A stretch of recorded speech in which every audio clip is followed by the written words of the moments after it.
The corridors of St. Mary's Hospital smelled faintly of antiseptic and exhaustion. It was nearly midnight, and Nurse Claire Bennett was running on caffeine and frustration. 3 double shifts that week, 2 emergency codes, and now another crying patient in room 214. She tightened her ponytail and sighed. "Please, not another one," she muttered under her breath. Claire wasn't cruel, just drained, okay? Compassion has limits when you haven't slept in 30 hours. The man in room 214 was Walter Harris, an 84-year-old veteran, admitted for chest pains.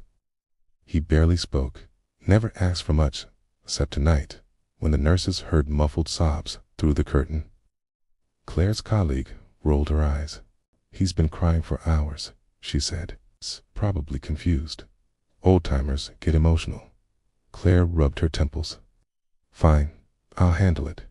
When Claire entered, the dim bedside lamp revealed Walter's trembling shoulders. He clutched something metallic in his palm, whispering a name under his breath. Claire's patience cracked. "Mr. Harris, you need to calm down," she said sharply. "You'll disturb the other patients." He didn't answer. It's a broken voice. "I promised him I'd never forget." Claire frowned. "Please, we can't have you crying all night. Try to rest." As she reached to adjust his blanket, she noticed what he was holding, a worn dog tag, edges smoothed by decades. It caught the lamplight for a split second. "Is that military?" she asked, more out of habit than interest. Walter nodded weakly. "My son's." Claire froze. Something in his tone wasn't ordinary grief, was devotion carved into every syllable. She leaned closer, her eyes catching the faint engraving. L.T. Thomas Bennett, U.S. Army. Her breath hitched. Bennett, her own last name. For a second, the air left her lungs. "What did you say your son's name was?" she whispered. Walter looked up, eyes glazed with tears. "Thomas. Thomas Bennett, killed in '92. Friendly fire." Claire's knees almost gave out. Her father, Dr. Thomas Bennett Sr., had told her his brother vanished in combat. She grew up believing her uncle died heroically overseas, but her family never spoke of it again. "Where did you get this?" she asked. Walter smiled sadly. "He saved me. Your uncle pulled me out when the truck hit the mine. He didn't make it, but he made sure I did." Claire's throat tightened. Every harsh word she'd said moments ago echoed in her head like poison. She sat down beside him, trembling. You knew my uncle?" Walter nodded slowly. "He was my commanding officer, bravest man I ever knew. I said he had a niece who wanted to be a nurse someday. Told me to tell her to keep helping people. Said that was her gift." Tears spilled down her face before she could stop them. "Sorry," she whispered. "I didn't know." Walter reached out a frail hand and patted hers gently. "You couldn't have. It's life's hard here, I can tell. You do good work, even when you forget why you started." Claire bowed her head, ashamed.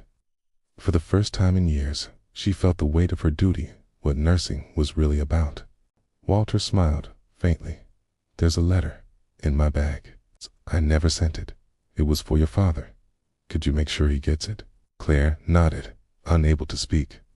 Hours later, when he drifted into sleep, she quietly opened the envelope. Inside was a yellowed note written in shaky ink. "Tom saved my life. Do you ever wonder whether your family made a difference? Know that because of him, my grandchildren exist by morning." Walter Harris had passed peacefully in his sleep. Claire found the dog tag still in his hand. She sat beside him for a long time, silent tears staining her scrubs. Later, she slipped the tag into her pocket and called her father. "Dad," she said, voice trembling. "I met someone tonight who knew Uncle Thomas." There was silence on the other end, then quiet sobs. "After all these years," her father whispered. Someone remembered. A week later, St. Mary's installed a small framed photo on the wall near the nurse's station in memory of L.T. Thomas Bennett, A man who saved lives long after he lost his own. Every nurse who walked by paused, reading the words. Claire made sure of it. Now, whenever she saw a patient crying, she didn't rush to silence them. She pulled up a chair, listened, and sometimes held their hand, because behind every tear, there might be a story that connects souls across decades. That night, before heading home, Claire took out the dog tag and placed it gently on her heart. Rest easy, Uncle Thomas, she whispered. Your promise is safe with me.